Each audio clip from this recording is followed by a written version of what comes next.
Hi, hello, good afternoon, all parents and students. Just to introduce myself, I'm a teacher Weilun here from MyStretcher, and thank you very much, everybody, for attending this afternoon's webinar on the study tips and strategies for our secondary students.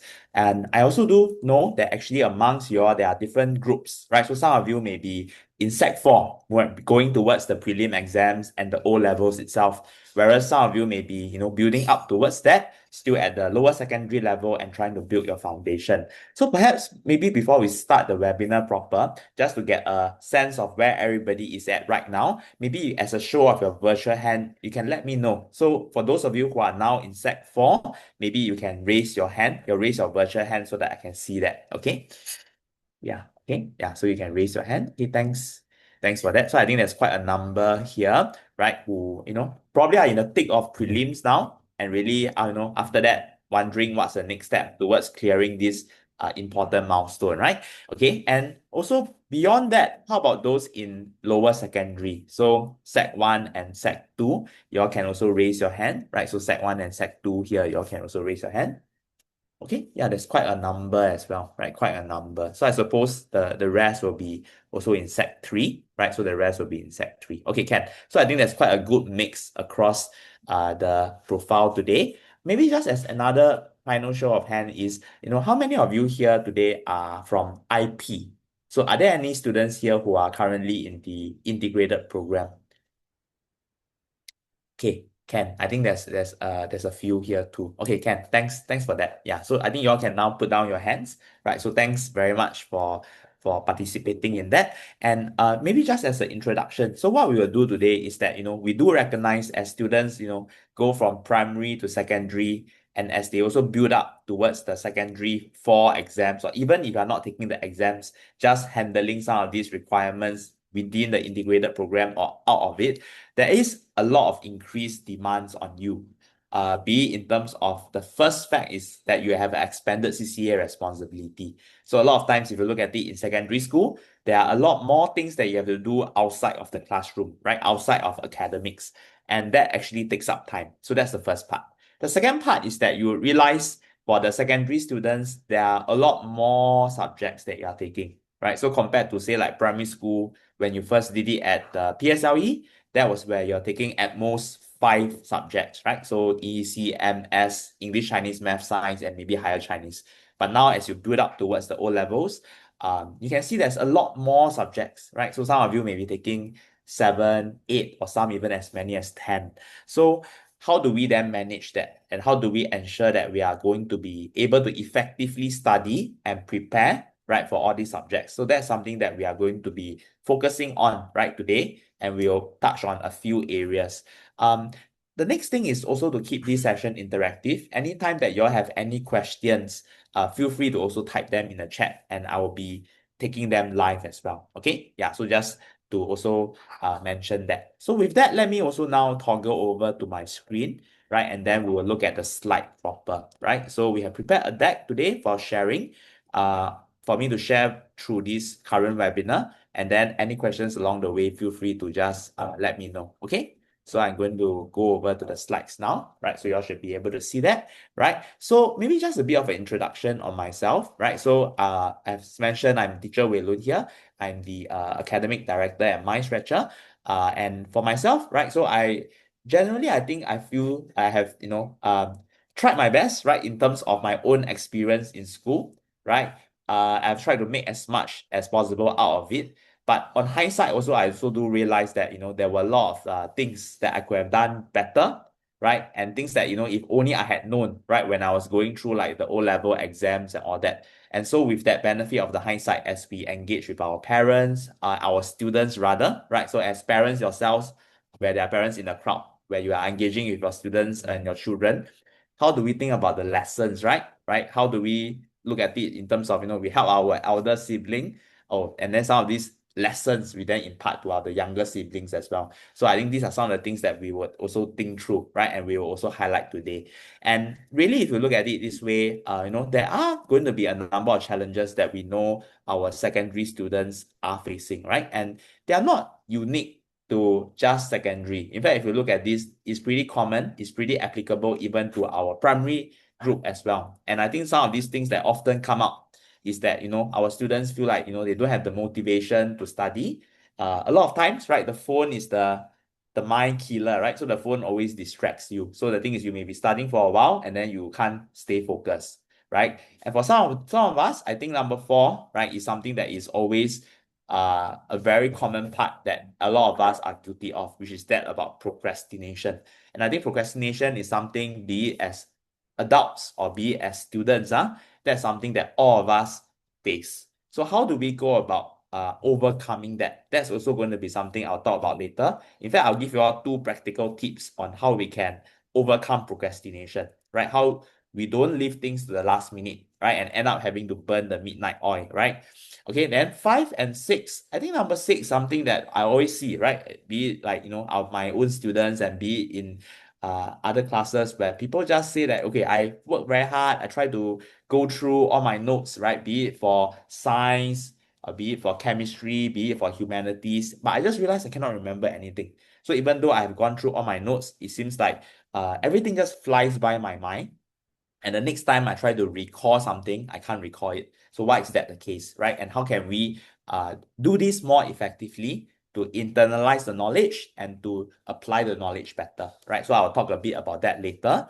And 5, I think definitely is a very important part. The fact that, particularly for all of you here, right? So I don't think it's just the Sec Force going towards the exam. Certainly that is a very, critical last mile and a lot of effort, a lot of last burst of energy. But I guess also for everybody else, as you work through the secondary school life, you also realize how much you have to juggle, right, between different things, CCAs, and your school commitments and your academics. So it also can feel a bit tiring, right, a bit stressful at times. So how do we go about, addressing that? How do we go about keeping things in balance, right? So that's something that I'll talk about in terms of well-being, in terms of mindset.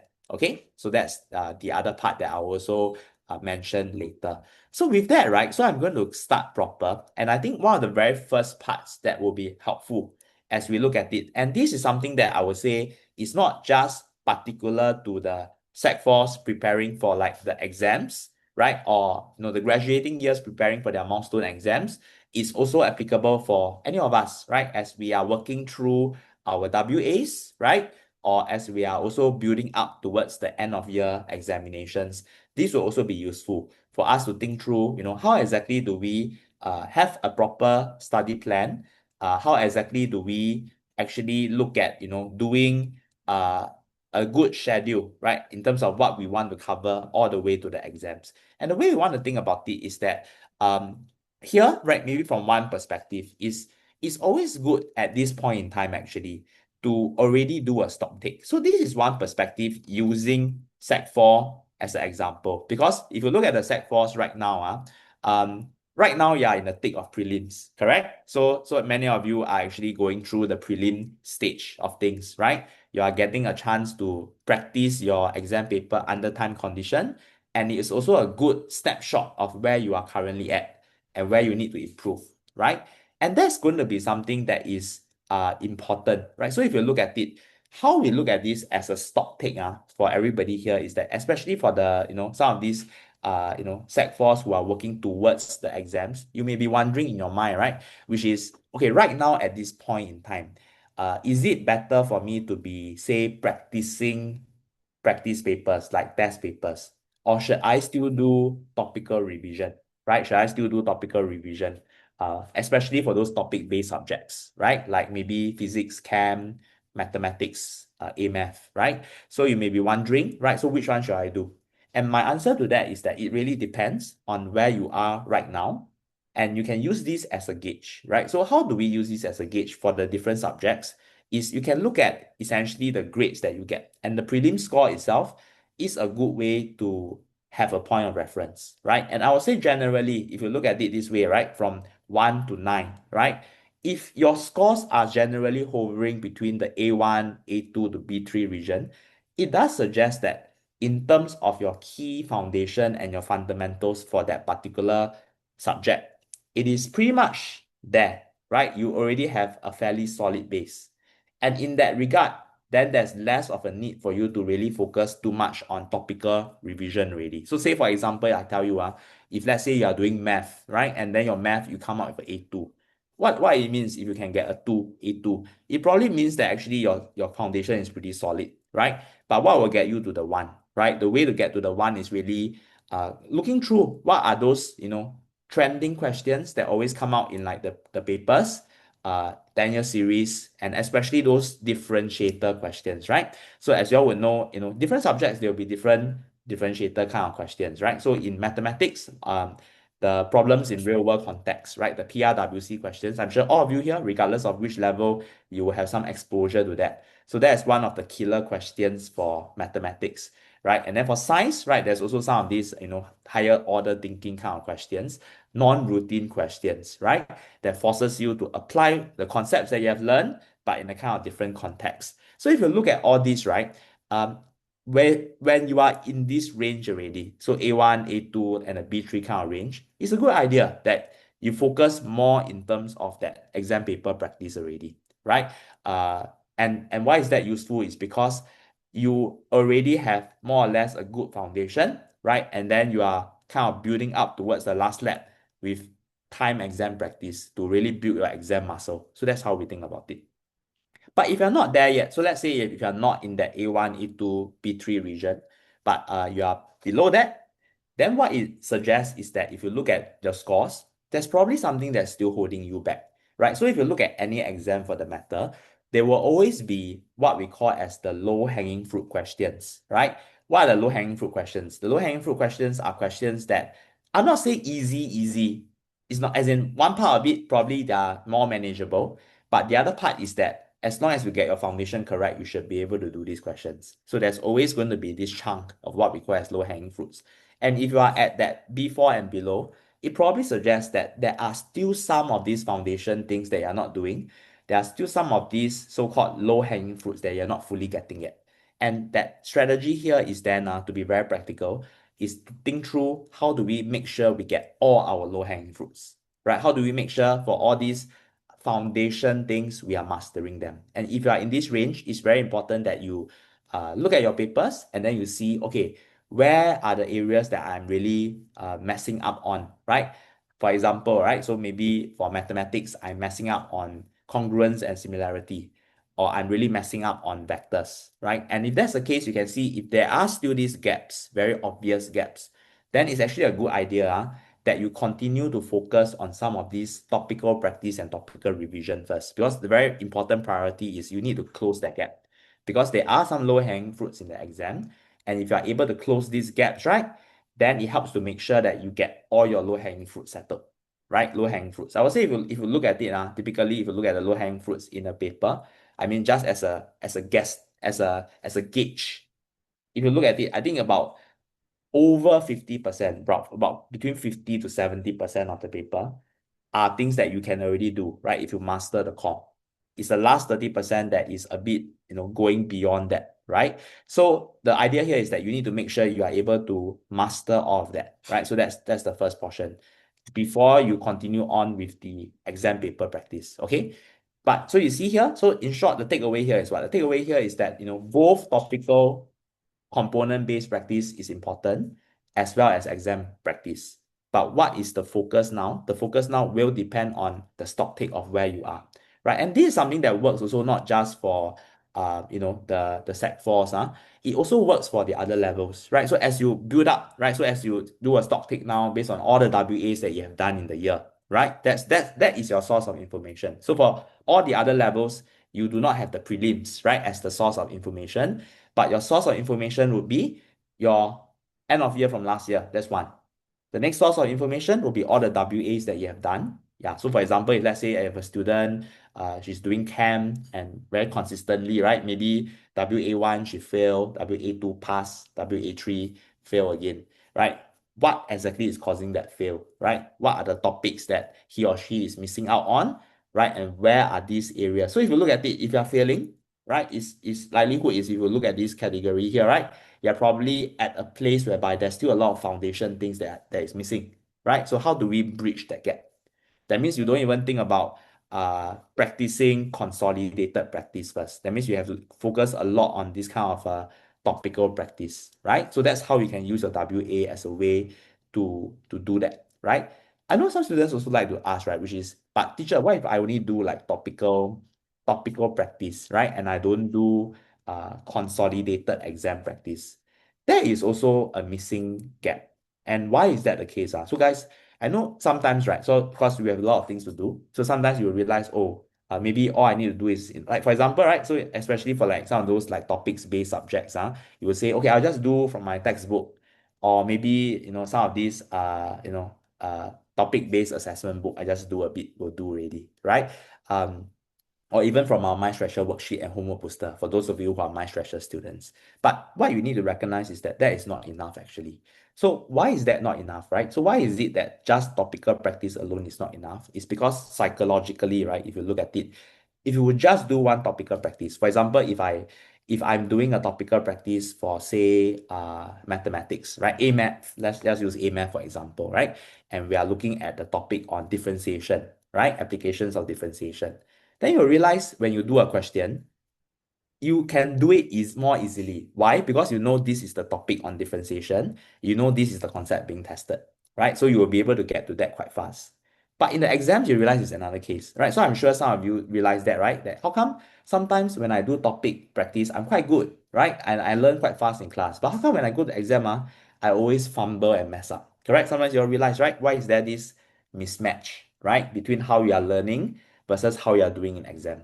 The reason for that is because a lot of times your exam technique is one, and two, your exam muscle memory is not there. Right? And what's the exam muscle memory? The exam muscle memory works like that.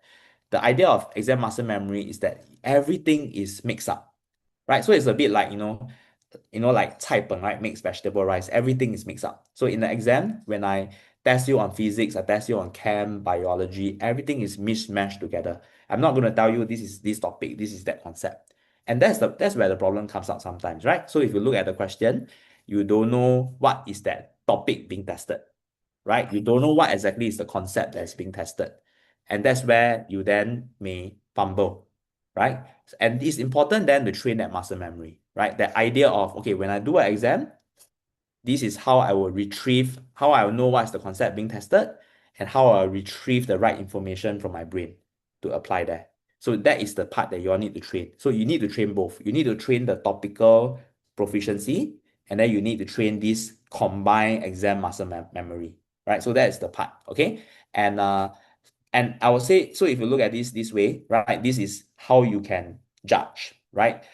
Which one do you need to do more of, right? Which category do you belong to now? That will be a way for you to actually sense make for yourself too, right? Okay, so that's the first portion. Getting that value of your session, you need to first do the stock take, right?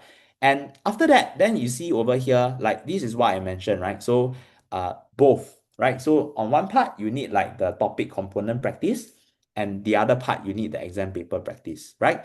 Exam paper practice, just to be very clear. So sometimes I see a lot of students, right, when they do exam paper, right, they don't do it under time condition, right? So maybe just as a show of hand, right? So for those of you now who, you're practicing, be it like exam paper, 10-year series and all that, do you all do it under time condition or not? Right? Or do you all just do, so how many of you do it under time condition? You can raise your hand. Time condition. Not that many, you see. So that's the interesting thing, you see, right? And actually, if you look at it, right, so if you have quite a big crowd, but if you look at the number of people who really raise their hand when they look at these exam papers, a lot of us don't, right? And it's quite a human nature kind of thing, right? That number one, we are unable to really commit the time to do that, right? Under time condition. And number two also is like we are just telling ourselves, we don't stress ourselves too much lah. This one is just practice only, right? So we just do and if I need more time, I need more time. And that's the case. So even if I look at students in my class, sometimes they will just, wow, one question now, they take like 20 minutes, right? But it can't be, right? Because in the exams, you don't have 20 minutes. So time practice is very important, right? So especially, I would say, especially for like the Sec 4s building up to the exams right now, it's very important that when you do the practice papers, you should do it under time practice. So number one, again, it train your exam muscle memory. And number two, it trains your time management as well. So you see, another big problem that a lot of students face, right, is that you run out of time, right? So you do a paper, some of the questions at the back, you totally don't have time to finish, right? You leave it blank. So leaving something blank is the most tragic because If you had written something, you may have even gotten some working mark, method mark. But if you don't write anything at all, then you're not going to get anything, right? Or even for science and all, even if you write something, right, for your answers for those structured questions and all, maybe you could get some points, right? Better than nothing. But you need to make that possible by making sure your time practice is there, your time management is there, and you are able to work through the whole paper, right? So that's the part. The next part that I would tell you all to do is that, and here is something that is useful, particularly as you are going through, again, the topic-based subjects.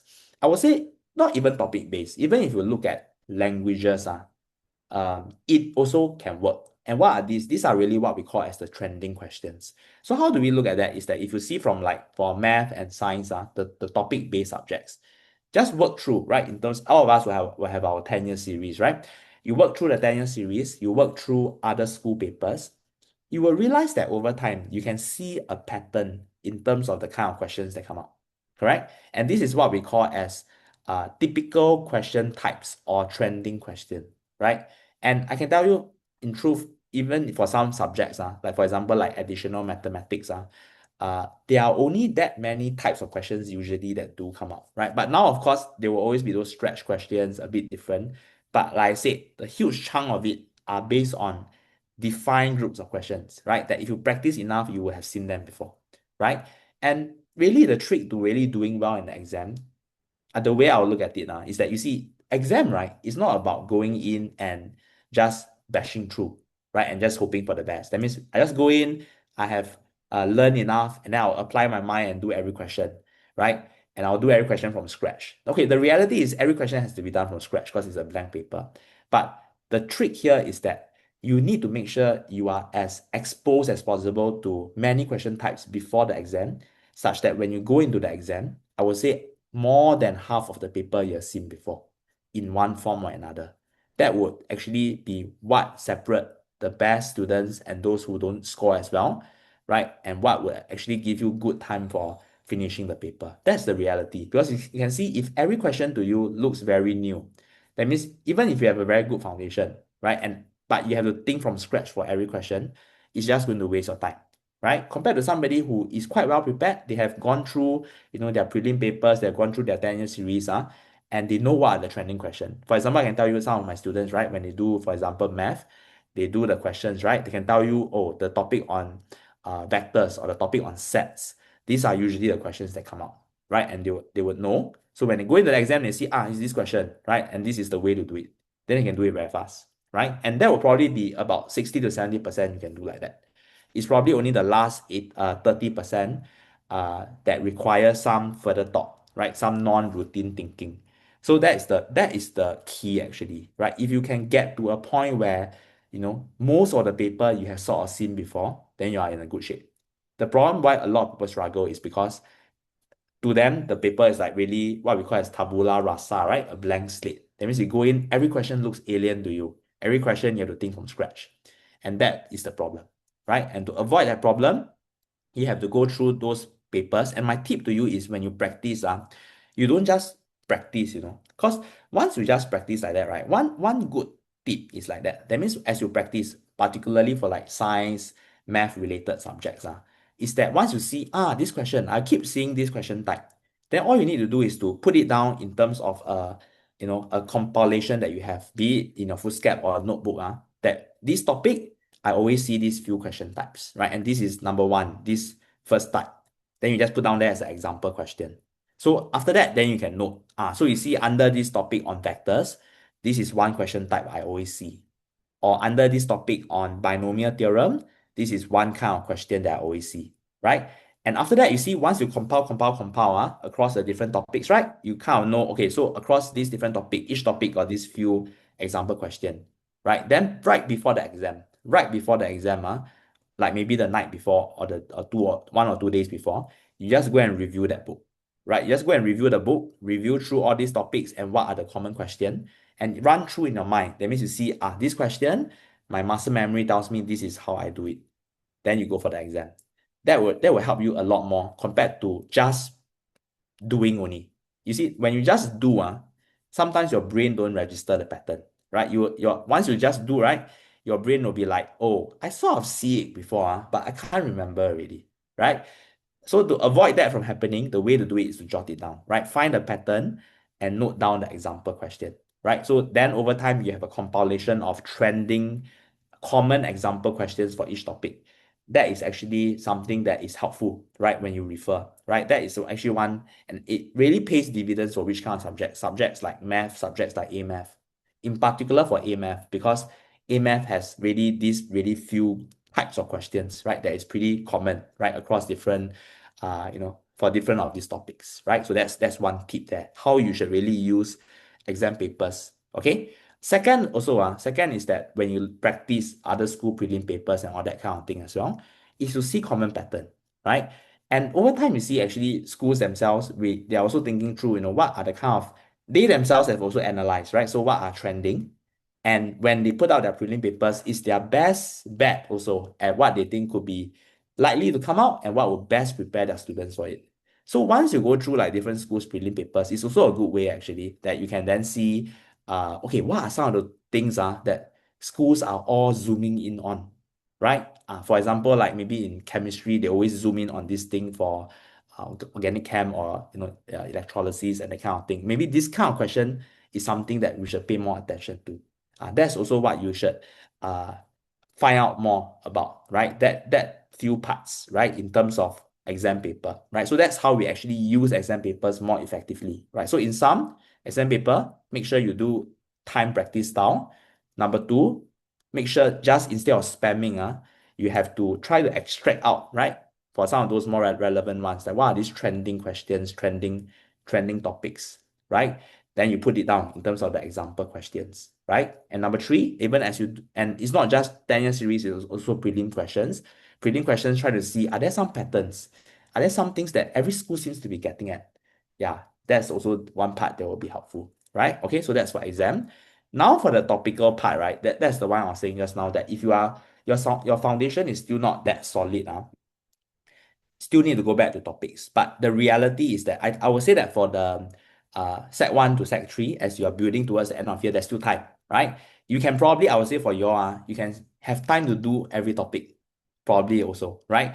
Or maybe not lah, because now you also have many more subjects. And I also don't know how busy you are in your CCA and everything. So maybe not, right? Just to give you the benefit of the doubt. So to give everyone the benefit of the doubt, there is a limited runway, right? In terms of how much you can do.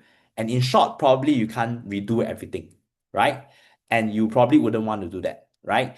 And especially for the, the people here who are tackling the O levels, right? There's no time really. So if you look at it, the reality is that if you have so many subjects, there's no time for you to be going through every single topic again. And you need to realize also, right? Every time that you spend on this is an hour lost for something else that you can have studied, right? So you have to become a lot more strategic, right, when you come to the secondary school level, because there are just too many subjects, correct? So you have to be a lot more strategic in how you use your time compared to say at primary school. Remember primary school, you only have four subjects, right? You dilly-dally a bit, you focus a bit on this and all that is still okay because it's only four. But right now, right, it's doubled, right? So how do we really allocate our time properly? So how we do that here is that you do have to do some prioritization. So what I would suggest is that this idea of this focus map is the idea for these different subjects. Where are the parts that you are really falling short? So, and that's where you really need to take a hard look at your, be it your exam papers or your own practice. You see, I always come back to your own exams because that is the most realistic one, right? Based on what you have done under time condition, is the best reflection of where you are. Correct? But if you are the type that who is very diligent and you actually do extra practice on the side, then it's also good because then you already have a very clear idea actually of where you are falling short. Because the more you do, the more you are more self-aware. You see, you're more self-aware. You see, that is also the thing, guys. The strongest students, I would say, are the ones who are the most self-aware. That means if I tell you, what exactly do you not know for this physics, right? They can tell you right down to the subtopic. Under this particular subtopic, this part, I'm not very good. That's how self-aware they are. Whereas the least self-aware students are those who, why do you not like, for example, math, right? Why you're not good at math? Then they tell you, oh, I don't know what is, I just a lot of it I don't understand, right? But they can't really tell you what they don't understand, right? And that's the problem. So if you don't know what you don't know, then that's a big problem. Because again, that means you have to go back, you have to cover every single topic again. So if I ask you to study for the exam, to you everything looks alien, you have to study everything, there's no time. Correct? So the trick here is being self-aware, right? Knowing if you look at it minimally, right, just by a topical basis, which are the topics that you have the biggest problem in. And the way I map it out is like that. You think of it as high, moderate, weak, a bit like traffic light like that, right? So green, amber, red. Red is the deng, must take note kind of topic, correct? That kind, right, is die you must do, right? Die you must do, right? And you must do straight away already, right?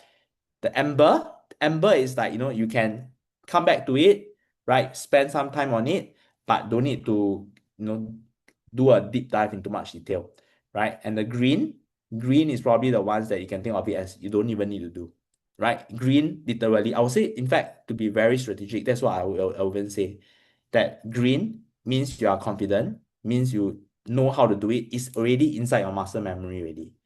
So if it's already there already, just do it as part of exam paper practice, right? You don't need to go through again the whole thing. So if you do that, then number one, you can prioritize what you need to cover topic-wise. Number two, you free up time, right, that you can use for like exam practice and that kind of thing. And the way to do it is, like I said, you can do it as a kind of what we call as a heat map. And this heat map here, okay, you can ignore the topics on the left because it was more a stylized representation. But just to give you the idea, right?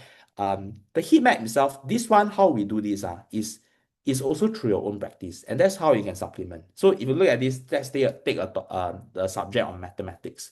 So every time you practice, so let's say every time you practice for the topic on coordinate geometry, right? Every time you practice coordinate geometry, you do like this, about 10 to 15 questions, right? Because that's usually how much is in one assessment book or for that chapter, right? Then you do, and then you realize, okay, out of 15 questions, wow, I only know how to do two only. Then that's a big problem, right? So then you color in red, right? Coordinate geometry. For that day you practice, it was red. Red means there is something not quite right, right? You're still falling short. You need a lot more practice on it, right? Then the next time you come back to it, maybe on 5th June, right? You try again. But still cannot, right? So another 10 questions that you do, you only get 2 correct, right? Then there's another problem as well, right? So continue to be red. And then you see what's your progress from there, right? Whereas if let's say another topic like vectors, right? If vectors is a very hard topic, right? But let's say you do, but wow, you realize actually you can do it quite well. Out of 10 questions, all 10 correct. Then that's where you can color green. And maybe the next time you get back to it, same thing. Out of 10, maybe you just miss one, you get 9, you color green as well. So over time, you get a map, you see? And this one is not difficult because it's just tracking only, just recording, right? That what you did for the day and what's the color. And from there, it's not about the mood, guys. So it's not like saying I was in a bad mood, so I color red. Good mood, then it's green. This one is a reflection of how do you do that day when you practice. And it's a good sense because if you look at it, if you just zoom out from here, straight away you can see the red ones are the ones that's a problem for you, right? It's a problem for you. And that is what you need to focus on. Because if you don't focus on that, then it's going to be a big problem if you see the question in the exam again, right? And you can see how this works is that you don't lose track of anything. You can see sometimes like when we revise, right, there's also blind spots. Sometimes because there's so much to revise, right? Sometimes you forget, you forget that, wow, actually this topic I'm not that good at it, right? But because sometimes it's also like psychology, right? So you're not good at something, you put it off. You always don't do it until the end, correct? And then finally, the disaster is you forget all about it. Or maybe you didn't have time to get to it. And the next time you see it is in the exam itself. And then there's a problem, right? Because then the chance of you being able to do it is quite low already. So by doing something like that, by logging it down, it becomes a more structured way for you to see, there is still these gaps. And this one is a red flag, like it's really shouting out at me in red. I need to cover it, right? I need to get it to green, right? So that's how we think through this, right? And that's how we make sure, like this is what I mean by a so-called a focus map. What are the areas that you can focus on? And of course, it doesn't have to be this form. It can be a lot of different forms, but I'm just giving you one example here of how we can do a focus map. And this focus map can be adapted across different subjects, right? But more for the topic-based subjects, right? So for more of like, your science, physics, chem, math, A math, more of that. English and Chinese, a bit less so. But there are also things that we can do there, particularly when it comes to essay that I'll talk a bit about later as well. Okay. Yeah. When I talk about trending themes and everything. Okay. Yeah. So this one is for the focus map, right?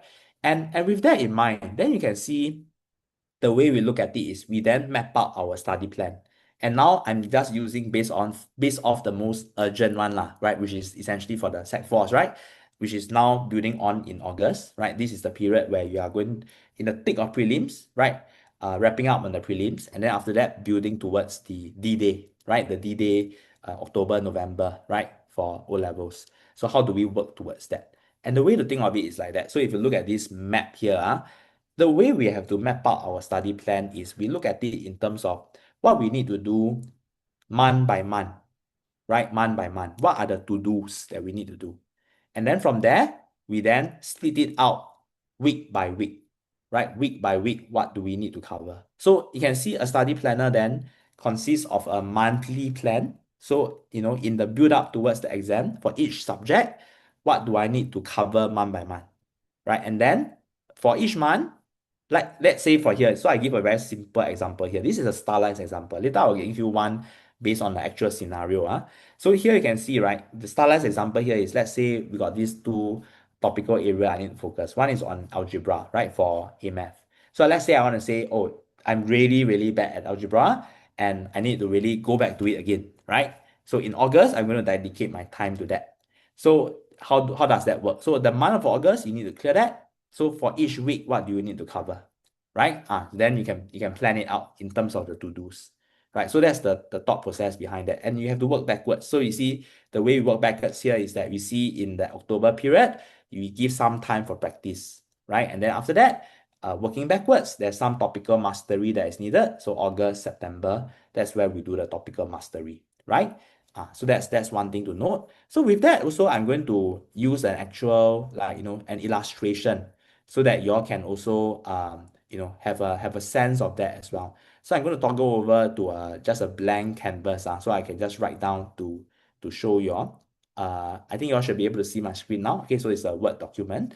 So just to let y'all see as well, right? So let's say, for example, right, again, just taking that same example of, say, maybe mathematics, right? Mathematics as a plan, right? And let's say, for example, we take the most urgent, right? That right now, we have August, and then we have September, right? And then we have October, right? So these 3 months, right, that we can prep, right? So the way to look at that is that we can then see over here two things that you need to consolidate, right? So now that you have done, say, your prelim exams, now that you have done your WAs for the other level, the way to think about it is then, number one, right, what are the key topics that we are still not strong at? So that's the first question in your mind. So step one, right? So step one, figure out what are your topics to prioritize.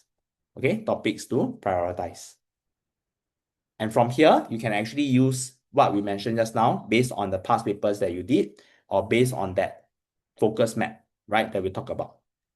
And from there, maybe you can identify a few. So if I look at it, right, so generally, right, so if I look at it, topics to prioritize, there was a few things, right? So number one, I'm still not that good at maybe the topic on vectors.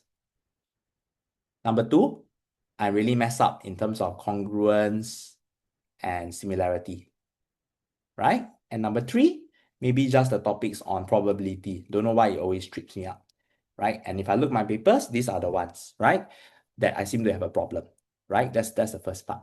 Then number two also, like, get a sense of where you are right now, right? A sense of where you are in terms of your current ability level, right? Ability level. So current ability level, maybe you're hovering around a B4, right? So based on your prelim score, you're actually around a B4. So if you look at it this way, right, these two information point, right, that's where you can take a step back and you can think, okay, so now I'm actually at a B4, right? B4 means what? B4 means I'm actually around the margin. That means I'm not like that strong yet. It seems like there's still some things that I'm missing in terms of the low-hanging fruit. That means I need to still think about the topical focus, right? I still need to practice some topics. Then the next start is, what are the topics to prioritize? So topics to prioritize, if I look through my topic focus map, when I look through my exam paper, I realize, these are the few things: vectors, congruence, similarity, probability. without fail, I always fail those parts or I get zero for some of them, right? So these are the things that I need to focus on, right? So this is the topical block that you need to focus, right? And then this is where you are. So what it means is that number one, the good idea is as we build towards the exam, a good idea is I need to focus on some more topical revision, right? For these three topics, alongside some exam practice. So you see, the thought process here is, okay, now I have these 3 months to work with. What I'm going to do, right? The action plan is these three topics, priority for topic revision, then coupled with exam paper practice. So how does that work in terms of spreading it out? That's how we look at it. And I would say here, then there's no hard science already. So you may ask me, but teacher, is it so August do vector, September do congruence, or something like that? No hard science to it. But one easy way to think about it, like the logic, lah, the common sense of it, right, is where you have time, start earlier rather than later, right? That's always the common sense portion of it, right? That, don't wait till the end. Because if you wait till like October and you still have not gotten something cleared, it's too late already and you will start to panic, right? The earlier you can get something cleared, the better, right? The better it is, right? So one idea that you can even think of is maybe, so for August, you can settle all the topical parts, right? So after your prelims is done already, I'm saying, right? So once your prelims are done, now you're back to revision, on track for revision. So again, what you're going to do is that you look at vectors, we look at congruence, similarity, right? And then we look at probability. So essentially, we are doing topical revision. So we are back to topical practice, you see, for the month of August to finish up that, right? And right now, actually, we are towards the very end already. So what that could look like, maybe if you really look at it towards the end August period, then you start. It could be this one, right? So it could be a possibility really. So if you see, actually, there's not much time, right? So you can see it could be this one, could be the week 4 of August, correct? Week 4 of August. Then no time really. So you have to straddle to September. So this could be week 1 September, and this one could be possibly week 2. Or you can also do it in the same week if you have enough time, you see? So that is the flexibility to it. But let's say we keep it simple, we put this as week 2 September, right? So what that leaves you with, right? If you look at it further, week 3, week 4, and then the weeks in October, that's where you can then, focus on exam paper practice as well. So you can see then, so for week 3, week 4, right? And then week 1 to 4, right? This one is exam paper practice. And be very defined, right? About at least how many papers you need to do. So for example, if I look at exam paper practice, I'm really looking at it in terms of, say, 4. Maybe you have a target of at least, 3 to 4 on a weekly basis, or if that's too ambitious, then maybe if you are looking at it as 2 per week, right? So that's one thing to know, right? So that's how we look at that. So as you see, so as we build up this plan, right? So 2 per week in terms of prelim paper practice, right? Prelim paper practice, right? So as you build up this plan, this then helps you to ensure that all your bases are covered, right? All your bases are covered. Okay. The thing to note also is that you see the way I do it here is simplified because it's only one subject. That's why I can tell you what you cannot clear, you just clear in as early as possible, right? So end August, early September, right? But you realize also it's not that easy, right? There is some judgment involved. Why? Because you all have many subjects, correct? So you also have to think, right? So if you look at all these subjects, so this is by one subject. But as you plan across different subjects, right? You also have to now think, right? What's the other thing that you all need to prioritize is which subject is your, most pressing. That means, is the weakest for you, right? And you are not going to be giving up that subject, correct? So you need it, right? You need it for like your L1, L5, right? And you are still very weak at that. So that is like the red hot one that you need to prioritize, right? If that's the case, then you should pay a bit more attention to that, right? Compared to this other subject, right? Where possibly you can straddle a bit more, right? So you have to see how to prioritize, right? Based on how you are doing for that subject and how critical it is, right? For you to make improvement, right? So that's where you have to see where that prioritization lie as well. Okay, so that's the thought process behind this, right? So how we stock take. So again, where are you right now? So that will inform, do you just do topical practice or exam practice together? What are the topics to prioritize? And then from there, spreading it out, right? That's how we look at it, okay? And then you can look at it, so month by month, then week by week, and then finally we can do it as a study plan, daily study plan, right? Daily study plan. And I'm going to just show you just very briefly what a daily study template can look like. And that's something that we'll also share with you all. I don't think I will work through with you all, right? Because I think it's something that at your level for secondary, I think you all have that maturity to know how it works. But I'm just going to give you all an example so that you all can use that as a template, okay? So I'm just going to go back to the screen, right? You all should be able to see the study plan now, right? So if you see this study planner, right? The way I do this study planner is a daily study planner. So this daily study planner is linked to what we did just now when we look at the monthly, followed by the weekly, and now it's the daily. So you can think of it as, you see, I know what are all the weekly things I have to do already, right? So you can imagine I have the weekly set out for math, I have the weekly set out for English, I have the weekly set out for mother tongue. Everything combined together, what are all the things that I need to do in week 1 of September or week 1 of October, right? What are all the to-dos, right? And once you have that, then you split it day by day. That means Monday to Sunday, what do you need to do, right? Monday to Sunday, what you need to do. And this is not new actually to adults. All adults actually, once you go to work, you have a to-do list, because the reality is that every day your boss will give you work to do, right? And you don't want to forget them, right? But you realize that students actually, like for example, here when I ask you all, right? So maybe you all can raise your hand also. How many of you maintain a to-do list? That means every day you put out, okay, this is my to-do, right? And this is what I need to clear. How many of you have that? Yeah, it's quite interesting. So when I asked, I realized not many people raise hand, right? And it's very common actually that a lot of us is more, I would say like more based on our mood, lor, right? So like today, I know what I need to do is definitely I need to clear my homework.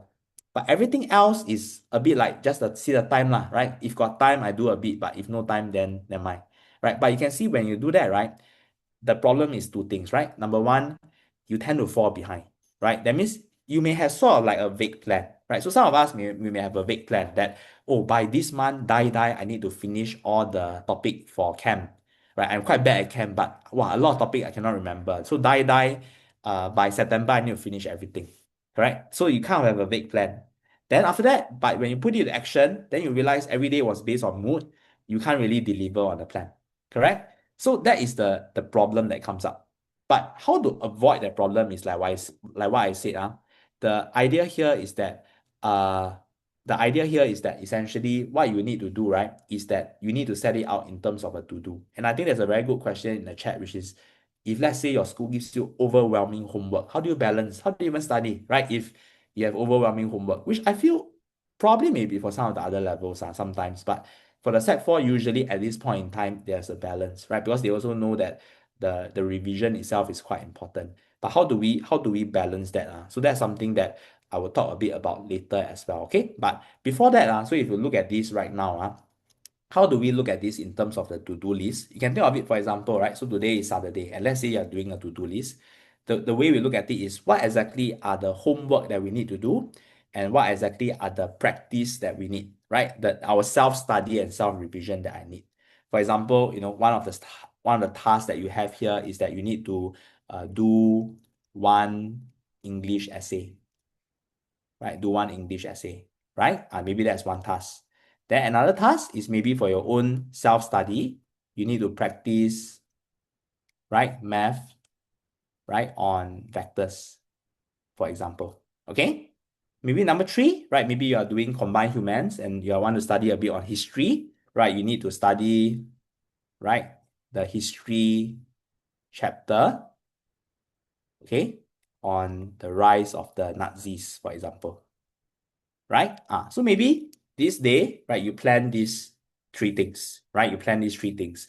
And just as a stylized example, let's say we just put out in terms of the duration, right? So let's say we put it in terms of 1.5, 1.5, 1.5 hours, for instance. Maybe this is the amount of time that you need for each of them, right?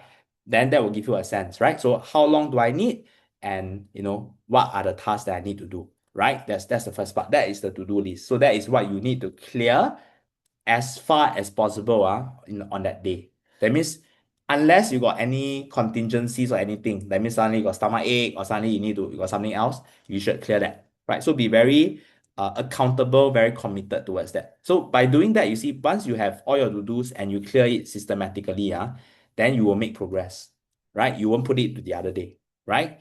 That's the first thing. And when you put it out like that, right, it gives you a sense of achievement also when you do it. It makes you feel like, do you feel like sometimes, right, when you just do, you feel like sometimes some days it's like, the day has passed, but you don't really know what happened. Correct? So it felt like sometimes you feel like you were very busy, but after the day passed, you felt like you didn't really do anything.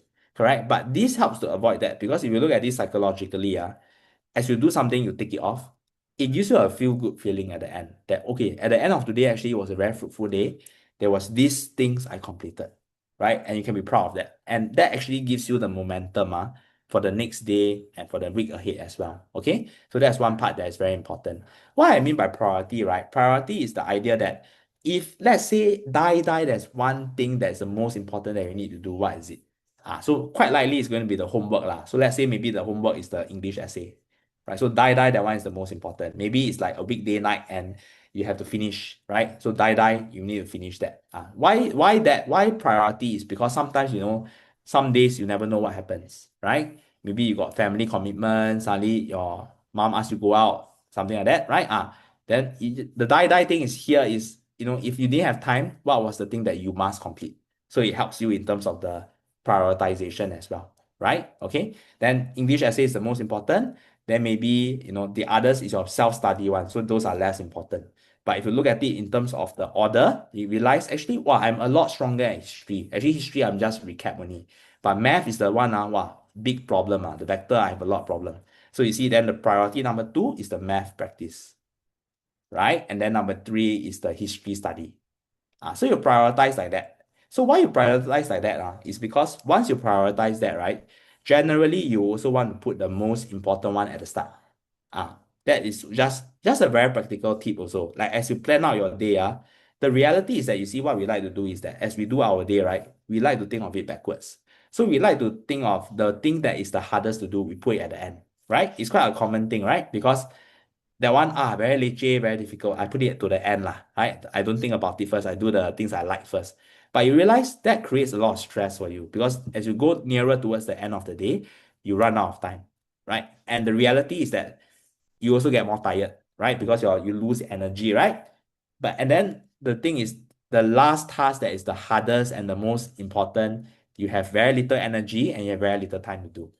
So that's the problem. And to avoid that, that's where you see here, if you set out the to-do and you prioritize, then it's very clear to you, okay, I need to get this out of the way. This is the most important. So I'm going to do that first. Number 1, do first. Number 2, do second. Number 3, do third.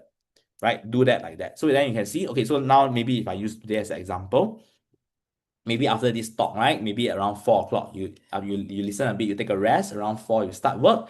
Then that's how we think about it, right? So maybe all the way from 4 all the way to 5:30, you can look at the English essay, right?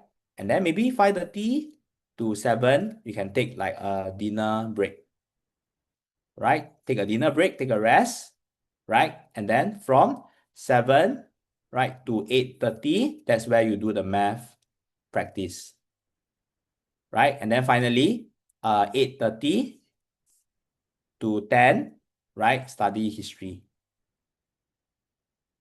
You see, it fits very nicely. So you see, once you have the to-dos, you fit it into the schedule and that's it, right? And then you just follow it, right? And then after 10 o'clock, you rest, right? So with that, what it does is that, number 1, it makes sure you're accountable to your to-dos every day. And number 2, you see the mechanics of it is what? By doing what you need to do each day, you make sure you can cover what you need to do each week. And by making sure you cover what you do each week, you can then cover what you need each month and then leading up to the exam.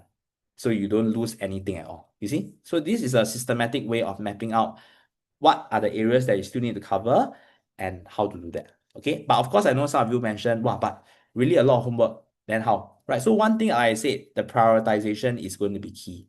And number 2 is, I would say also strategically, the way to think of it is you also have to ask yourself, weekday and weekend ready. So the reality is that indeed some of you are still in the thick of CCAs and all, especially for the other levels, Sec 1 to Sec 3. The reality is that you don't have much of a weekday, correct? So if that's the case, then the way you can plan is, I'll think of it as separate weekday and weekend, right?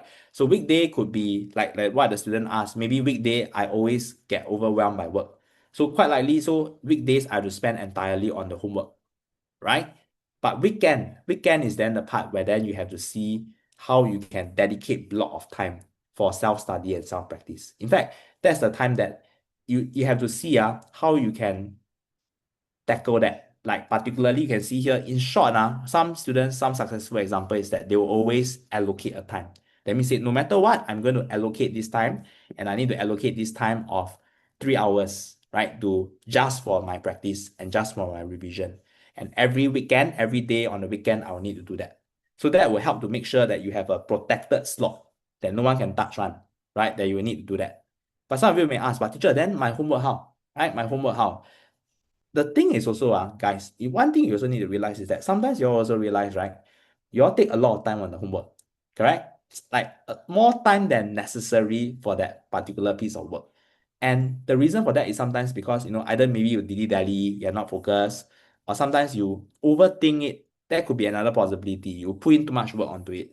So one technique that I can tell you all here, right, is this idea of what we call as time boxing. And what is time boxing, right? The idea behind time boxing, as a tip, is to time box something means to be very disciplined about how much time you spend on that. So that means if somebody gives you a piece of work, right? Maybe you give me a piece of work on, like I said, right? English essay, right? Write an argumentative essay or something. You have to be very disciplined about how much time you spend on it. Right, that means you say, okay, I'm just going to be spending that. For example, I'm just saying as an example, like 1 hour, right? 1 hour, I need to get it done. That means it's just 1 hour, no more than 1 hour. So you 1 hour, done, forget it. Done, ready, finish, end of story. Right? You cannot drag on into 4 hours, 5 hours, 3 hours. Then it's not productive. And I think that is one thing that a lot of us are guilty of, right? That sometimes you just overspend time, right? Because the time boxing thing is something that has to come in, right? Because again, you have to think of it in terms of criticality. What is going to be the priority, correct? What is going to be a prioritization? Prioritization, of course, you need to do the work, but at the same time, you also need to study for the exam. And if it comes to a point really where you're just overwhelmed, then time boxing is an important principle, right? And the main way to anchor is how to time box. What is the right amount of time? Just ask yourself in the exam, how much time are you given, right? If for this paper you're given 1 hour, then you should be finishing it in 1 hour, right? Or the equivalent of that particular component, right? Because that's the best practice, right? So there's no reason why, let's say in the exam, you're given 1.5 hour on something. Like maybe for math, you have that 2 hour 15, and then at home, you take 3 hours, right? It can't be that, right? So the idea is based off what is the time given in the exam, you time box. And that means you say for this piece of work, this is how much time I'm going to do. Okay, so that's how we have to think about it. Okay, so that's one thing to note. So two things here. Number one, yeah. So that's the part to know. Okay, so two things here. Number one, time boxing. Number two, reserving protected time for revision. And number three, you see how to allocate between the weekend and the weekday. And another great question. So I think this student here asked, would you consider that all homework is a kind of self-revision and self-study? Absolutely. So I would say actually, this part here, this is a very good, thoughtful question, which is indeed the case, and that was what I also wanted to come to, that you shouldn't also see homework as like different, like something separate, right? It is not separate, right? The homework is a way for you to apply your understanding of things, right? It's a way for you to test what you have learned. So you should come from that perspective as well. So it is a chance for you to do a practice, be it like writing an essay, be it like doing the questions. So think of it in that perspective as well. In fact, that's why the way I would ask you to encourage you to think about it is you can even set it out as a time practice, right? Don't waste the chance because you have to do that work anyway. Do it as a time practice. That assume you are given this time during the exam, right? How will you do it, right? Under the same condition at home. It's a good way to train your exam muscle. It's a good way for you to see what you are still missing, actually. So that's how I would think about it. So absolutely right. This student is right that don't think of like homework also as just something you have to do for your teachers. It's actually something for you to apply your understanding as well. But I just want to caveat that, of course, but you cannot just focus on doing homework, correct? Because why would I say that? It's because homework themselves are not discriminatory. You all realize? Because your teacher is not going to be giving people different homework, correct? He's going to be giving everybody, if they give you like ask you to do math question, right? He's just going to be giving everybody the same math question. He cannot like, oh, Ada, you're weaker at vector, you're weaker at trigo, you do this. Cannot, right? So everybody do the same. And that may not be like the most optimal for you, correct? Because the reality is there may be certain topics that you just need more help on. And only you know actually. I mean, hopefully the teacher knows, but the person who knows best should be yourself, correct? And therefore you need to spend time to be able to help yourself, right? You need that protected time for your own revision. So that's how I see that differentiation come in a bit. Okay? Yeah. So that's a very good thought from the student. Okay. So yeah, correct. Exactly. Yeah. So like what I think Levin also mentioned, spending too much time on homework, right? That's precisely what I was talking about.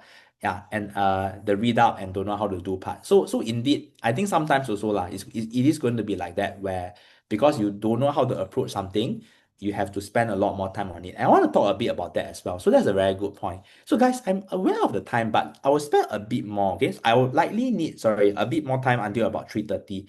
For those of you who have really something on, do go ahead. But if not, appreciate if you just stay back a bit. I'll just need to cover a few more tips, okay? Because I think I also want to cover some of the questions in the chat. But anyway, on this, so I want to go to some parts there, right? That is important, right? And I think there's a few good points that came up, and I want to go through that. Number one, right, which is that you don't know, right? You don't know how to do the homework, and you need to spend a lot of time on it, right? When you see something like that, you have to realize also, right, why that is the case. Right? Why that's the case? Because a few things, just a few tips. And I think this one will be probably more applicable for like the Sec 1 to the Sec 3. Because Sec 4, if now you still don't know, I think it's quite a big red flag already, right? For many topics. But for Sec 1 to Sec 3, it's possible, right? And why is it like that? It's because a lot of times you realize we go into class blind, right? What I mean by go into class blind means, oh, the teacher cover new topic. Okay, cover new topic, I go to class, I just listen to the teacher, right? Or at best you listen to the teacher, but at worst, half the time your mind may be a bit tuned out, half the time you're listening. Then, oh, I didn't really catch fully. And that's what happens, right? So sometimes it's like that. So you go into class completely blank. Half the time you are focusing, half the time you're not. Then you go back home, teacher give you homework. Right? And teacher give you homework, then you realize, oh, I didn't even fully understand the topic. So I have to go back, review a bit, understand what's going on, then do the homework. And then by then it's like what you all say, right? Because by then you already take like 1-2 hours and then that kind of thing. Right? Which is not a bad thing. Because like what I said, right? Like, and what the student has also mentioned just now, the review and revising of the concept is a kind of revision. So think of it that way. So in fact, I would think of it as that is good time spent actually. Because as you are reviewing the concept, you are using the time to reinforce what you're learning. Right? That is good. But how can you be better? Right? How can you even make it more optimal? And I'll say that this one is probably something that is possible for the folks here who are not in Sec 4, which is essentially I want to go to this first. I'll skip this first, but it's the idea of learning ahead a bit. It's not the easiest to do. Then you may be telling me, wow, teacher, but I go to CCA, everything, you still learn ahead. Using minimal effort, right? How do we do that a bit? Especially for those of you who are not in Sec 4 yet and you're still learning new things, right? How do you just get a bit of a heads up, a bit of a leg up over your peers? The way to do it is that just be a bit more mindful that as you go into class, like the teacher is starting a new topic, right? So maybe today we are going to start a new topic, right? And maybe in this case, maybe for math, I'm going to start a new topic on direct inverse proportion, maybe just saying for Sec 2, right? And then right? It's that topic. So what you can do is the night before or the day before, all you need to do is just scan the topic a little bit. Scan means I'm not telling you you go through the whole topic and become an expert at it. You don't need to do that. All I asking you to do is that you look at your textbook, you look at the learning objectives. You just look at what will you learn for this topic. what will you learn for this topic? Okay, so for example, let's say for science, maybe you learn, oh, for bonding, I'm going to learn covalent bonding, metallic bonding, etc. Right? So that's the first part. So you get a sense going into class, what exactly are you covering? Number two, you go and look a bit at the keywords in the topic. For example, like what I say, right? So maybe the keywords ionic bonding. What exactly is that? Covalent bonding, what exactly is that? Right? And that's it. Just look a bit at that only. It helps a lot. Why? Because when you go into class, you see, so this is minimal investment of effort. You don't even need to spend that much time. You just look a bit at the lesson objective, look a bit at the 1-2 liner of what are these keywords and their definition, just to understand what they are. Once you go into class, you realize you already have a heads up over your classmates already. Right? Because why? Because to them, the whole thing is alien. In fact, they probably came to class not knowing what exactly is going to go on. Correct? So everything is alien. If the mind works like that, right? Because if it's totally alien, you are even trying to come to grips with what's going on. But for you, because you already have a sense, okay, I know under this, I need to learn how they bond. Under this, I sort of know, right? So ionic between metal and non-metal. So then the part is done. So I just need to hear the teacher and see how they explain what exactly is this bonding and everything. So you see, that already helps. That already helps already, right? In terms of getting a heads up so that you're not that lost in class. And once you're not that lost in class, you see, it makes a difference because unlike the other students who are focusing on the very basic things, you can already focus a bit more as the teacher goes through the detail, right? So that means you're catching up better, right? And once you catch up better, right, together with some notes, but this one I would say, it also depends because schools a lot of times they also give very comprehensive notes. So you may not really need that. You do not really need to take down very comprehensive notes. But what's important is you take good notes.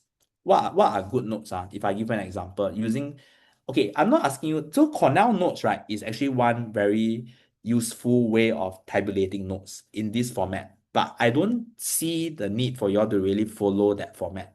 But what's more important is essentially some of the key elements here that you all can reference, which is when you look at the notes that you cover in class, maybe that week chemistry on bonding.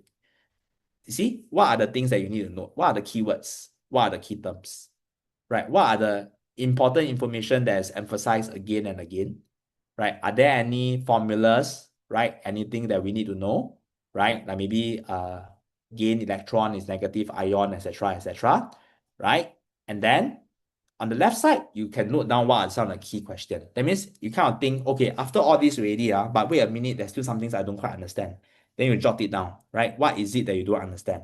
Like, I still don't quite understand what's the difference between ionic and covalent, right? That's the first. Then you jot it down. Then two, I still don't understand, where is like, metallic bonding applicable to. Then you jot down. Why you jot down is because then you can keep track. Oh, these are the parts I didn't really know. So maybe I can ask my teacher, ask my friend, right?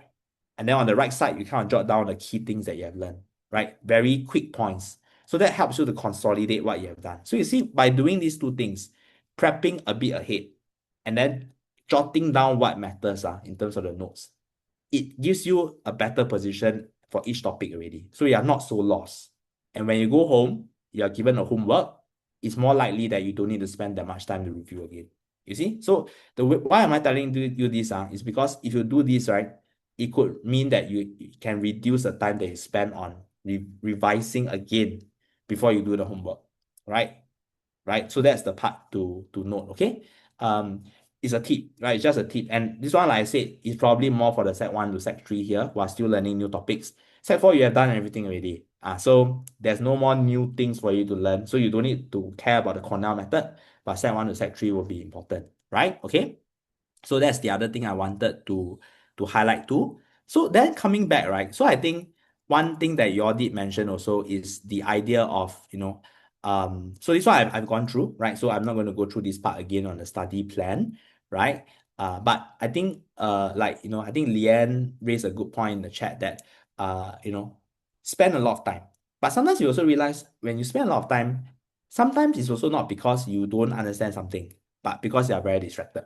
You all realize, right? So sometimes when you spend a lot of time on doing something, it's because most of the time you're actually not doing the work. Correct? Most of the time your mind is like somewhere else, or maybe your phone is there, you are going through Telegram, your WhatsApp chat, everything, right? Or TikTok. Then you realize actually you are not really spending the best time, right? It's like you're sitting at your table, but half the time your mind is not there. right? Then you might as well not be there, correct? And that is the principle behind this method, which I think some of you may know, right? Some may know, some may not. So that's why I thought it's something that is helpful to share with everybody. It's not going to be, I'm not saying that this is the endorsed method for how to focus when you study, okay? But it is one method that I've tried before and it works for me. So that's something that I also wanted to share with all of you here. And then you can use that, okay? So the first thing here is that you can see over here, right? Okay, this is what we call as the Pomodoro method. This is how you can get into a flow state. So I know some of you here, you all probably play a bit of games, right? Like Mobile Legend and all that kind of thing, right? Uh, some of you, sometimes when you play game, you get into this mode called the flow state. I'm sure some of you have gotten into that. What's a flow state? That means it's like godlike state lah. Like you feel almost invincible, right? Wow, you can move very quickly. The other people attack you, you can escape from them. Your target is spot on. I think you all get the idea, right? So some of you who have been doing a bit of gaming and that kind of thing. Why do I bring that up? Is because even in studies, you can get into that flow state. And that's the tip to it. It's possible to get you into that flow state where you are so focused that nothing will distract you. And then you will say, wow, teacher, is it possible? And why is it that I have not experienced it before? The reason for that is because all of us are very distracted, right? So most of the time you are doing different things, right? You're doing some TikTok and then some work on that front. And if you do that, then you can never get into it. So the trick to get into it is you must get very focused. And the Pomodoro method here allows you to do that. So how it does that is like that. So Pomodoro is like that. It splits your study into individual study blocks. So you can see, for example, let's say we have this study slot here, right? I'm going to split it into slots of 25 minutes. And each 25 minutes, I will do nothing but study. That means as far as possible, I also don't go toilet. If the pizza man come, I also don't open the door. I just study, nothing but study, right? And I must honor it. But after the 25 minutes is done, so you set an alarm, so no need phone. You maybe literally put an alarm clock. Your phone should not be there because you're not going to be using your phone. You're not going to be messaging. That 25 minutes, you will only study. But once the 25 minutes is up and the alarm clock rings, you then take a 5-minute rest. Okay? And after the 5 minutes, the next session begin. You get 25 minutes study, 5-minute rest again. And then you rinse and repeat, until finally the session 4 is done, then you get a longer rest period, right? So you get a longer 30-minute rest after the session 4.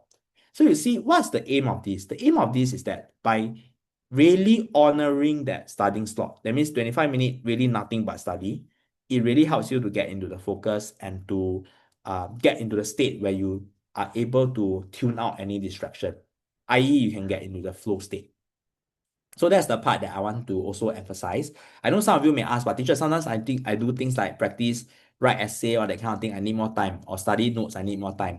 So there are different ways to adjust the Pomodoro. So you see, if you feel that 25 minutes don't quite work for you, you can extend it to 35 minutes also. So you see, I do 35 minutes study, but I get a longer rest also. So after 35 minutes, then I get 7-minute rest, right? Then 35 minutes, 7-minute rest, 35 minutes, and then finally the last session, 20 to 30-minute rest time. So you can calibrate accordingly. In fact, the last approach is that you see is 50-minute, right? But I know some of you will say, but teacher, this one also not enough. I do a practice paper, it's the whole thing one, right? It's fine. Again, the judgment is needed, right? So for practice, I would say, especially when you are doing time practice, then you don't use Pomodoro, right? Because it wouldn't make sense, right? Because you need the time. So for time practice, exam practice, don't do Pomodoro. Just do time practice. Pomodoro is more for when you're studying only, when you're reviewing topics, when you're reviewing things. That's where you can do Pomodoro, okay? So that's where I'm coming from. So here you can see another block, another example. You commit 50 minutes to study, then you take a 10-minute rest. And the key here is to adhere strictly. Adhere strictly. So you cannot be, you suka 20 minutes and like, teacher, I'm very tired, I need to take TikTok break. Cannot. That's the idea, right? By honoring it, you can get into the flow. So you can try. I think it's worth a try, right? You can see, let's say you have a 1.5 hours, how we split it up into this Pomodoro block, and then just focus on that. Okay? So that is one way to tune out distraction and to really focus on the studying part. Like I said here, so you need to stay focused on just studying and not to do anything else. The prioritizing part, I already talked about it just now, right? So I did mention when you do your to-do list and you prioritize, that's how you know what is the first thing that you need to start on, right? Okay, third one is interesting. Third one is that is this concept, which is this concept of what we call as interleaving, right? It's quite a technical concept, but it's an interesting concept. And what does that mean is that some students will ask, lah, right? Teacher, is it okay if, since I got so many things to study, right? Like across 1 week, can I do one subject per week? So maybe for my study, maybe today I do math day, right? Then tomorrow is a science day, chemistry day. Then tomorrow, the day after is history day. Yeah, it is possible, right? And it sounds logical. But studies have shown, and in fact, like myself and even when working with students, what we can attest to, a nicer way to think about it is if you mix a bit. That means on one day, right, you don't just do one subject, but you see whether you can mix. That means you do a bit of math and then you do a bit of history. Why does that work is a few examples actually. One, it gives you some variety. So it's not like, wow, the whole day I'm practicing math like crazy, like drilling and drilling and drilling. You also get very tired, right? And then after a while, the novelty also wears off. But if you alternate a bit, there's variety. So maybe you can do like, okay, I'll drill math, right? Do a practice question. Then after that, then I'll alternate to history a bit. Study about Hitler, study about Nazi, World War II. There's that variety, you see, and your brain welcomes that variety, right? That's the first part. The second part also is that you see, the brain has this very interesting way of working in which when you do this interleaving thing, that means when you mix things, that means you don't just do what's the worst? The worst is that whole chunk of time, you just do one thing, only one thing. That means the whole day you just dedicate to one thing. And maybe like say, oh, today is vectors, die, only do vectors. That's the worst. Why? Because your brain over time builds that proficiency. They know that you are doing vector, right? They get it. So once you spend a day doing it, there's only so much they can grow, right, for your brain. But if you mix it a bit, and mix means you can mix, like, for example, vectors with another topic on congruence. And then more broadly, you mix mathematics with history. Your brain is now being trained to do something else, which is what you see. The thing is that you see, it's like a human like that, literally, right? Because it is you, right? It is human, right?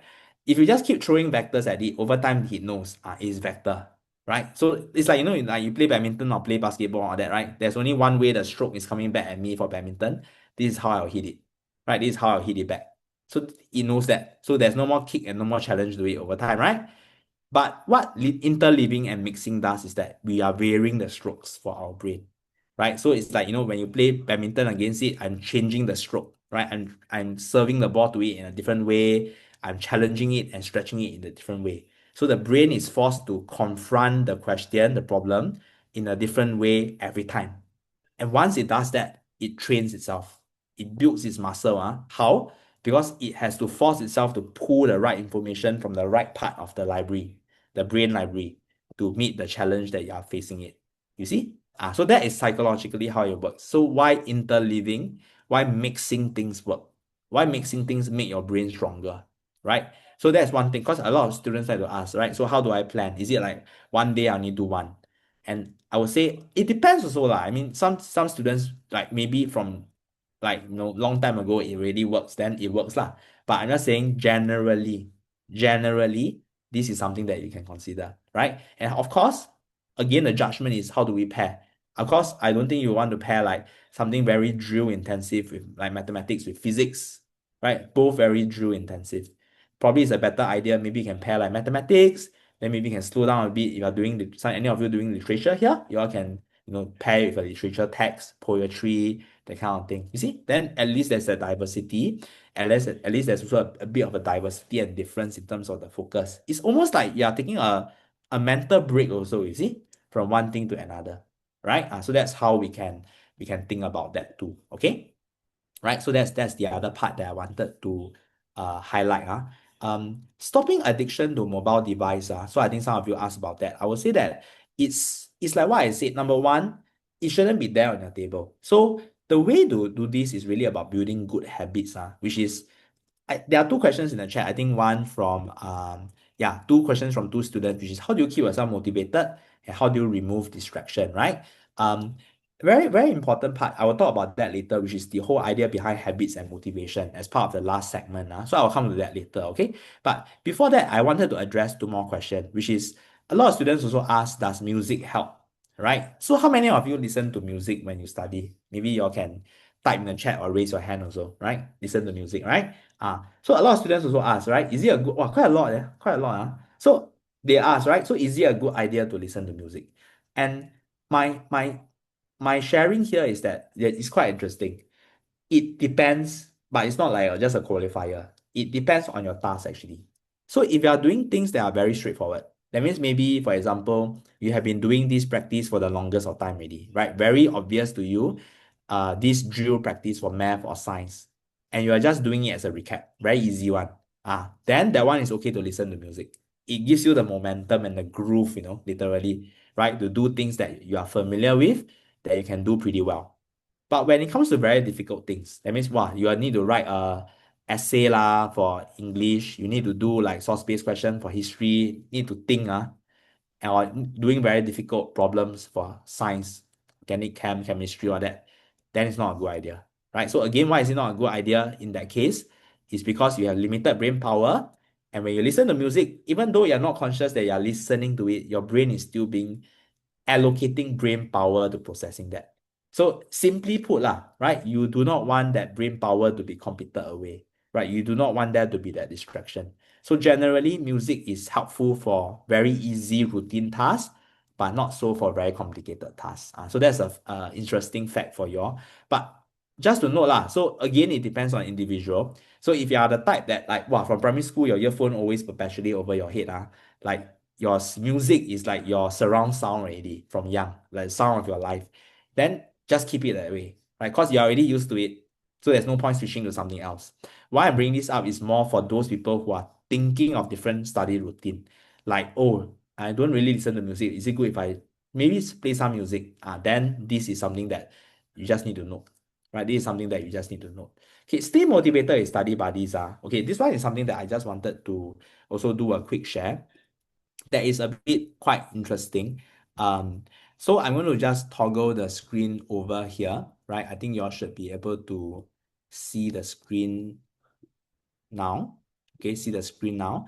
So this is something that's quite interesting. I know some of you like to, think about, study buddy, right? So maybe I study with my friends or that kind of thing. But you realize that sometimes it doesn't really work the best, because when you study with your friend, you end up talking more than you study, correct? But you all know psychologically why does it work also, right? Psychologically is the idea that you know that somebody is there suffering with you. I mean, not literally, but there is somebody who is working alongside you, you feel more motivated. As compared to when you're doing on your own, then you feel like, wow, why am I working like that? And then maybe other people having a good time, right? That is the psychology part of it. But how do we get around that psychologically? This is something interesting. So you all see here, right? If you look at YouTube, there are these clips. So if I play for you now, you all should be able to see this, right? Imagine being able to build an app with your name on it, first. just by thinking about it. Meet Base 44. Okay, now it's fine. So everybody can see, right? Okay. How many of you have seen this before? Maybe you all can type in the chat. If you have seen it, you can raise your hand or type in the chat. Yeah, a few of you have seen it. Okay. So you see what's this, right? This one is literally just a clip showing somebody studying, right? But it's quite a nice view, right? So this is Shibuya and Japan and everything. But you can try it. So it's quite interesting, right? And you can see the views. You see, there's 1.6 million views. 1.6 million views. So it's something that a lot of people are actually using. Why psychologically does it work is that you feel like when you're doing this, you're like working alongside somebody, right? You're working alongside somebody. And, it gives you that comfort that, there is this peer who is there who is studying with you. It's a kind of peer influence kind of thing, right? And actually, people who have tried it, it's like they feel like there's more motivation. But of course, you cannot go and toggle over and go and do other things like watch other YouTube clips on that kind of thing, then it defeats the point. But what I'm saying is that something like that could be an interesting thing that you can also try, and you can see that whether that's something that works for you. Okay. Having a so-called kind of psychological peer being there to study with you. Okay. So that's just something that I wanted to introduce to some of you, right? In case you have not seen that before. Okay. Yeah. Okay, yeah. So then, next, next part, I wanted to talk a bit about. So I've talked about essentially how to develop a study plan. How do we think about what to study, right? Looking at where you are right now. And then as you go about studying, how do you make sure you're focused on the task, correct? The very last part that I wanted to finish up with is really this part on active recall. Then the well-being part already, okay? So the active recall part, the thing that I wanted to highlight to you all is that um, some of you did mention just now, right, that you all study, but you don't get it into your mind, right? So a lot of time it's like you study, but it's not really being digested, right? So how do we actually work around that? Okay, so y'all can look at this particular slide, right? And then y'all can see on the left, or maybe y'all can type in the chat also, just to see how do y'all actually study now for topics like, for example, very content-heavy topics. So you can think of it from, say, chemistry or biology or history, right? The very content heavy one. How do you all study? Yeah, you all can type in the chat. Okay. Yeah. Then I'll take a look.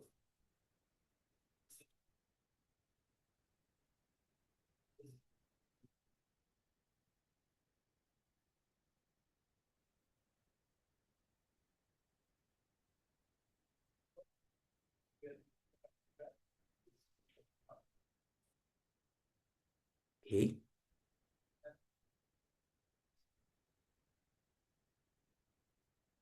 Okay, so I see a few example here, right? Do some question, self-made mind map, practice using assessment books, uh, put into a story form.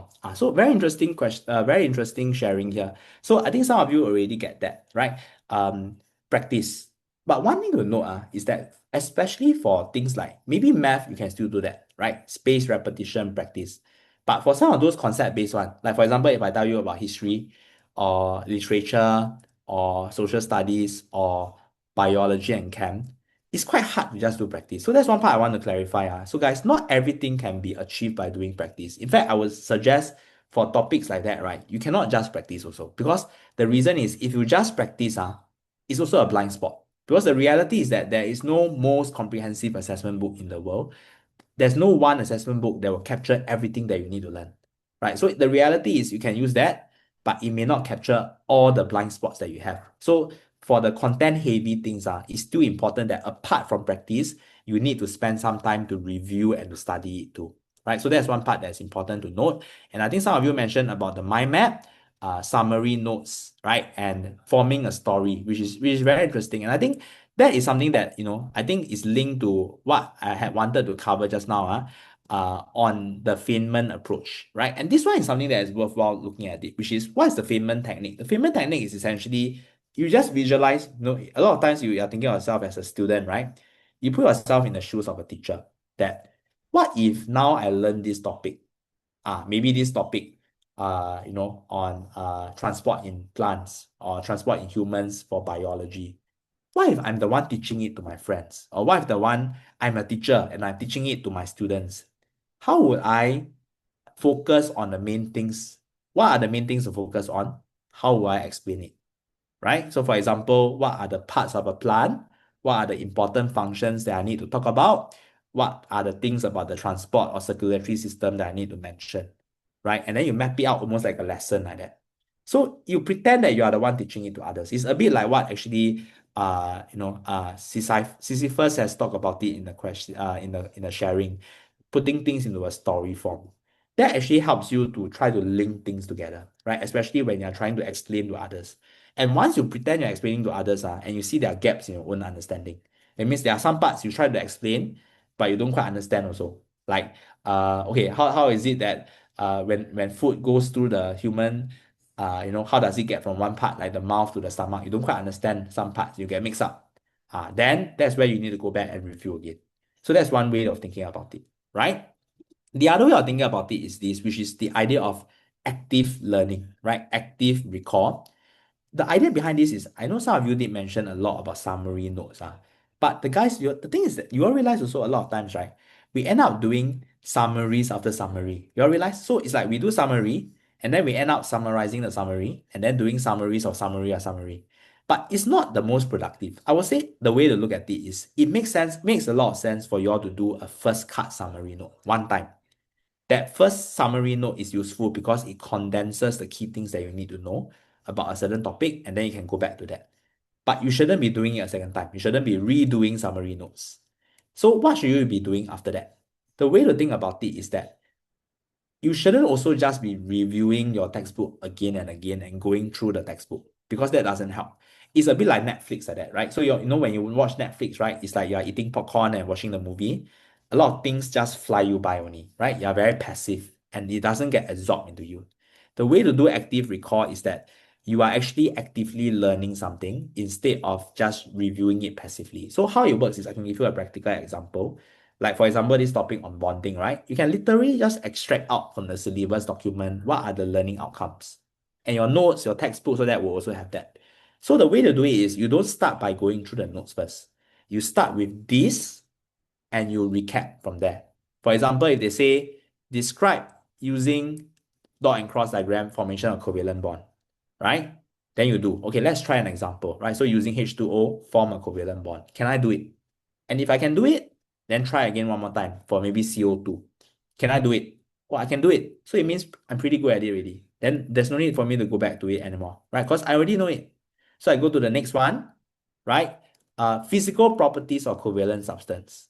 So physical properties, right? Is there anything to do with say their properties, be it electrical conductivity, and all that kind of thing. Then you realize, oh, I'm a bit stuck. I can't really remember all the physical property. And also, oh, I can't really remember how they differ between ionic and covalent. Then that's where you note down and then you go back and you revise. You see? So why this works is because how is it different also from just rereading? Is that number one, you're forcing yourself to recall things. You're forcing yourself to drag out content from your brain first. You're forcing yourself to apply what you have learned, just like what you do in the exam. So that's the first part. This is what we call as active learning, active recall. Okay. Like you see, like this one, right? So, and you can even do this as like a flashcard format. But of course, now I feel like Sec 4, you probably have no time. You don't go into that really. But Sec 1 to Sec 3 is actually possible. There's a lot of tools out there that allows you to do your own Anki flashcards. That on the left, on the front is the question, at the back is the answer. And then you can just use that as a way to test yourself on the school bus, or I mean, probably you all don't take school bus, but take bus home and MRT home. You can test yourself. And that's a good way. So instead of just reviewing the concept, you test yourself, right? What is the answer to this? It's a good way for you to actually apply what you have learned. And you can see for a certain topic, if everything you know already, you don't even need to do that topic already. So it's like what the students say, then you just go on to practice. But if there are things that are unclear, then you note down what exactly is unclear for you and you go and review, right? You go and review. Okay? Then you can see again there's prioritization. So you don't need to go through every single thing again. You just need to go back to the parts that you were not clear about. You see? So that technique helps better in terms of getting you to internalize things. Internalize things. That is the very important part. Because if you don't, if you just keep reading, they'll realize the biggest problem is why. You'll realize, right? You read a lot of times, then you realize nothing sticks. The reason behind that is because it's very passive, right? This is an active method of doing it, right? So you use the active approach rather than the passive approach. Okay? So that's the very important part to note, right? Okay.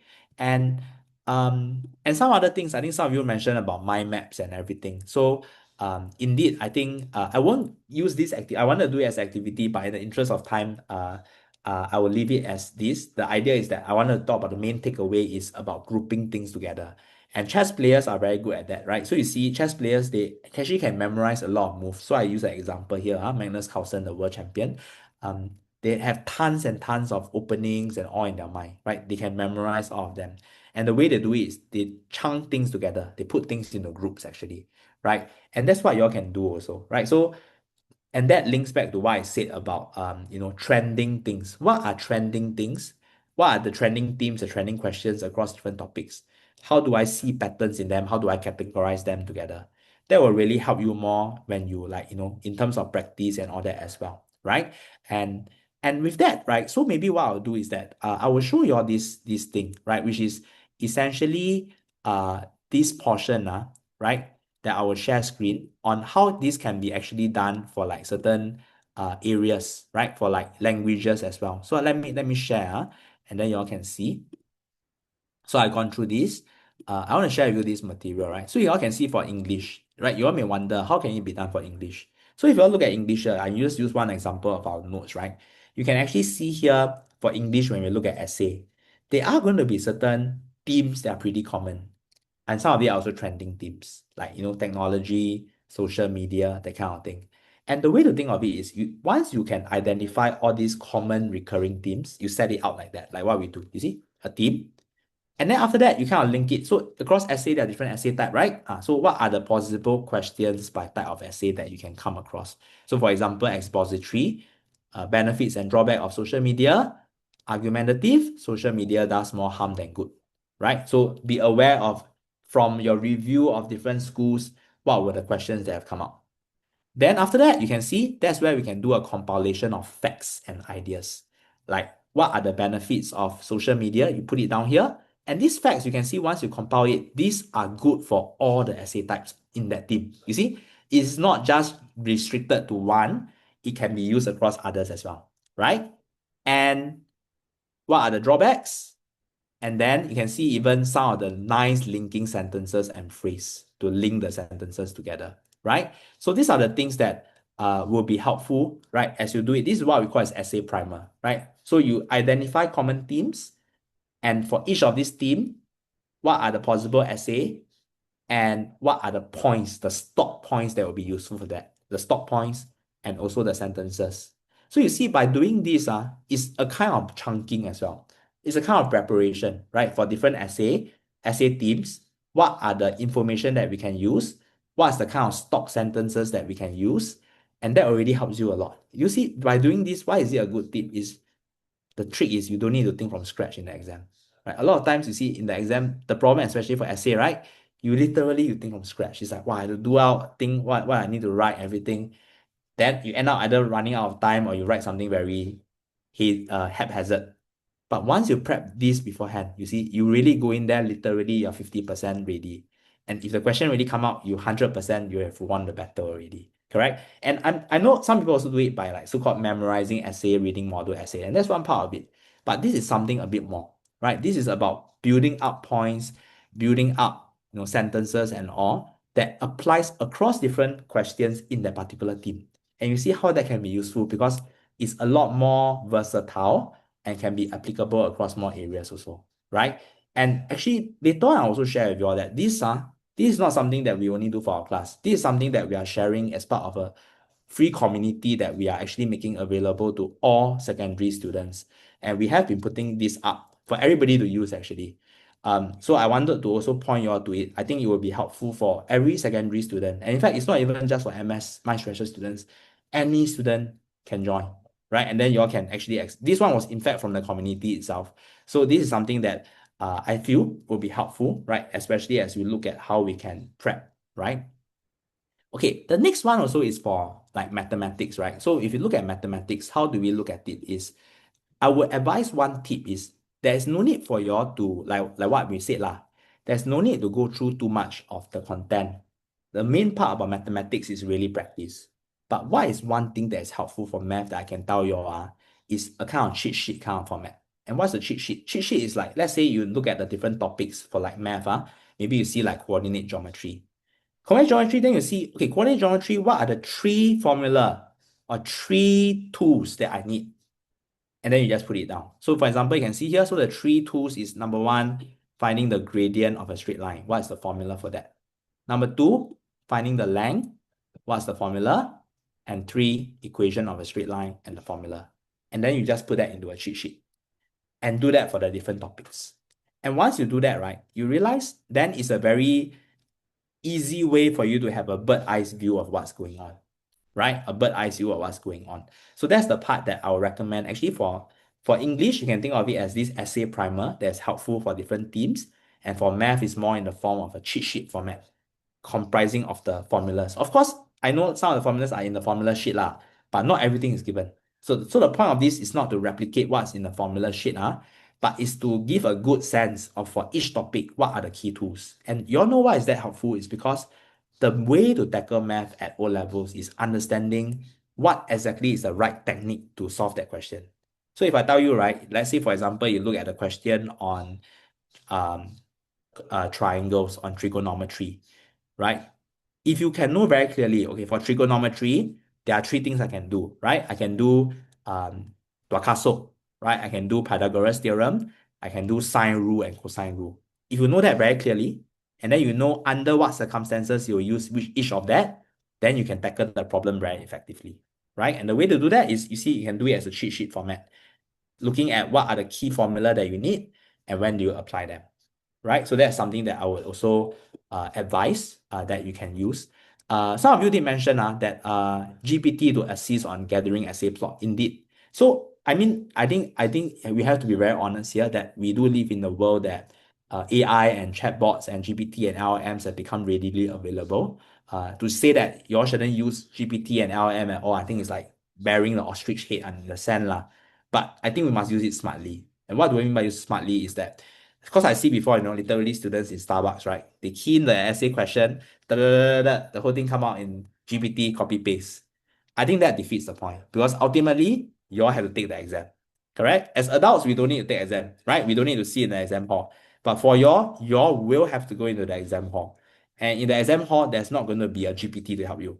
So you shouldn't do that. You shouldn't be asking GPT to help you all to come up with essay from scratch, because you get too reliant on it. But what you all can do is like what the student said in the chat, which is a very good idea, is to generate plot points. You can use GPT to help you in generating supporting plot points to help to beef up your content. And that's a very good way actually. So instead of you having to rely on yourself to dig out these plot points or dig up, supporting evidence and all that kind of thing, you can use GPT for that. But the one to write the essay, the one to craft the sentence, the one to put the structure out should be yourself. Because in the exam, it will be you to do it. Okay? So I think that is the balance. I think a very important and very practical balance that we need to recognize here. Okay? Yeah, so that's the part that I wanted to highlight as well. Okay? So with that, right, I'm going to just really quickly wrap up with the very last portion, right, of my slides, which is essentially the last part on just motivation, and then we are done for the day, and then I'll just wrap up with any questions. Okay, so let me just share screen for this very last part. Okay, so I think we have talked quite a bit about effective studying and all that kind of thing. The very last part is really I just want to have a quick reminder in terms of the mindset lah. So I think really in terms of the mindset here is we talk a lot about motivation, right? And habits. One thing that's important to note is that motivation is not everything, right? We always think of motivation as like this magic bullet that if you have it, then you can study. But if you don't have it, then okay, not too bad. But it's not like that actually, right? Because the reality in life and in studying is that if you only rely on motivation, that is not going to be sustainable. Because the reality is that when do we feel motivated? You probably feel motivated after you watch a YouTube video that's very motivational, right? Yeah, you feel good about it. You hear the inspiring, stirring music and say, oh, I'm going to study 8 hours tonight. Then the reality is once you start studying, the night is long, you feel tired, you want to sleep already, right? It's not sustainable. But what's more sustainable is building good study habits, right? That means, in short, it's not going to be motivation that sees you through the last lap. It's habits. And habits is something that means regardless of whether you're tired or awake, regardless of whether you are sian or energetic, you will still do it. And that is the power of habits. So think of it in terms of habits and not motivation. So how do we build good habits? And I think some of you have heard before, right? That if you just consistently put in the work for something repetitively and regularly over this 20 plus day period, it can become a habit. I think some of you have tried that before. Maybe you go running, right? Maybe you have not run before, but you start to run, it will become a habit. And at the start, it gets very painful, but over time, you get used to it. It becomes like brushing teeth, like going toilet, right? Like bathing, right? It's all habitual, right? There's nothing good or bad about it, nothing painful or about it. It's just a habit. So that's what you need to try to build it towards, right? And how you can do some of this is from this book. If I think this is when you are free lah, right? This is a very helpful book, Atomic Habits by James Clear. It really tell you how do you build good habits, how do you build good habits and break bad ones. Okay. And the way he thinks about it is number one, making things obvious, right? So if you need your calculator to do the math problems, you should have the calculator within reach. Things that you don't need to be there, like your phones, you put it away. Okay, then making it attractive. That means, maybe after every 10 questions that you do and you do correctly, you reward yourself with something. Maybe like a TikTok break, a snack break. Then that will help you to really work better and to really recognize, what you have been doing. And all these are things that really helps in terms of good habits development. Okay. Okay, the very last part is procrastination, right? So I just want to finish up with this because I did mention we'll talk about this. Procrastination, the thing to note is that a lot of times, right, we procrastinate because we are afraid of something. And I briefly talked about it just now, right? The idea behind that, how do we break that, is just to use this 5 minute rule. So 5 minute rule means what? 5 minute rule means you don't think too much about something. You just tell yourself, okay, no matter what, I'm just going to give myself 5 minutes and I'll work on it. I don't think so much. So I don't think about the essay very hard lah, very difficult, very stressful. Just tell yourself, I will just give myself 5 minutes to work on it and then I'll see how from there. And the reality is, if you give yourself 5 minutes to start working on something, you will build momentum. Okay, you will build momentum, and before you know it, you will get into the flow. And then you will get into the groove of it. So that is the psychological thing to get you to start on something. So just tell yourself, okay, don't tell yourself it's hard or what. Just tell yourself, no matter what, I give myself 5 minutes. Then I'll see how from there. Right? I'll just work for 5 minutes and I'll see how from there. Chances are most of the time you will continue the momentum. Okay, so that's the 5 minute rule. The next one is 2 minute rule. 2 minute rule is what? 2 minute rule is more for those very admin matters. That means like very trivial one. Like, oh, I need to file my worksheet in my file lah. I need to put away my coffee cup, Milo cup. Usually, these kind of things we will delay, right? Because they are too trivial. But what's the problem? The problem is when they are too trivial and you leave it aside, it starts to build up, right? And then you have a backlog of things that makes you stress again. So how do we settle that? The way to settle that is the 2 minute rule. So what's the 2 minute rule? 2 minute rule means you ask yourself, this task, does it take less than 2 minutes? If it takes less than 2 minutes, you do it now. Just do it like Nike like that, right? 2 minutes to clear your Milo cup, can? Then just do it straight away. That will help you in terms of clearing all the things that you need to do. Okay, so that is the rule of thumb. Okay, so 5 minute rule and 2 minute rule. Okay. Yeah. And yeah, so finally, maybe I will just wrap up with this very last slide, which is the community that we talk about. So just now I showed you the examples, right? Actually, the materials, they were all from the community, actually.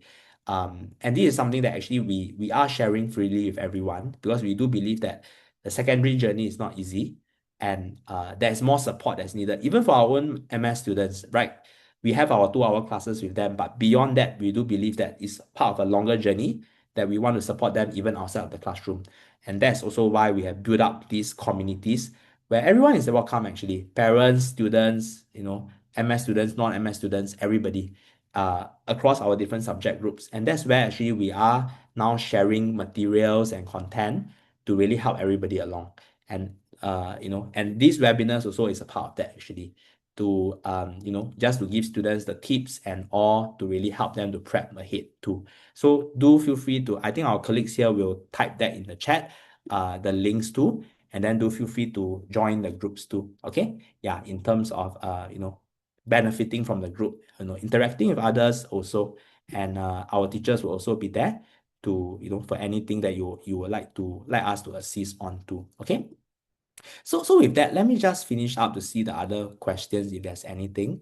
Yeah. So I think I've answered most of that. Surrounding effects, studying indeed. So try to study in an environment that is more conducive, right? And one tip, if possible, I don't think it's possible for everybody.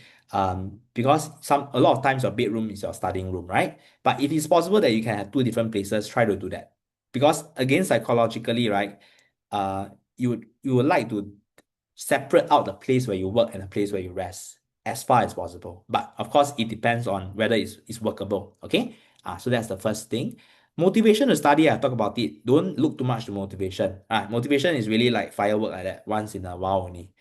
More important is habit, right? Habit is what's going to be more important. Okay. Yeah. And again, suitable method to study, I've talked about that just now. So indeed, if you find that you are not effectively internalizing things, you need to ask yourself why. Is it because you are just rereading and re-highlighting things? That could be one reason. If so, think through how I talk about the active recall approach, active learning approach. And then, chunking and blocking, looking at, different kind of common themes, common question types, and then building on from there. Okay? Yeah. Okay. I think these are the main things that I see. I don't see any other questions. So we have posted the materials in the chat. And that's the main part. Okay, any other questions?